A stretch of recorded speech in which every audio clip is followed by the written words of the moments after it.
4 көн рәттән яуган кар айлык норманы тәшкил итте. Районның төзекләндерү һәм яшелләндерү унитар предприятиесе хезмәткәрләре бүгеннәрдә интенсив төстә кар җыештыру белән мәшгуль.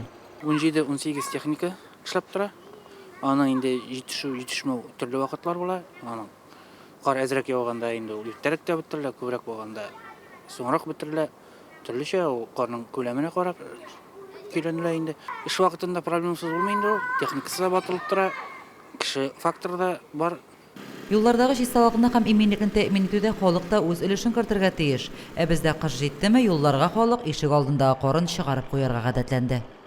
Ихатасында менә урамга чыгара башладылар. Ихата эченнән югыйсә ул ихата эчендәге карны инде бакчага таратып буладыр инде. Мөмкинлектән файдаланып мөрәҗәгать итәсем килә. Ихата эчендәге карларыгызны мөмкин булган хәтле бакчаларыгызга кертегез. Урамга чыгармагыз, ул безгә бик нык мәшәкать тудыра. Шимбә-якшәмбе ныклап яуган кар аеруча юлларда тоткарлык тудырган. Бу көннәрдә предприятие эшчеләре махсус урынга көндә 5-12 мең кубометр кар чыгара. Лилия Шәймиева, Динар Минхаҗев, Мөслим телевидениесе.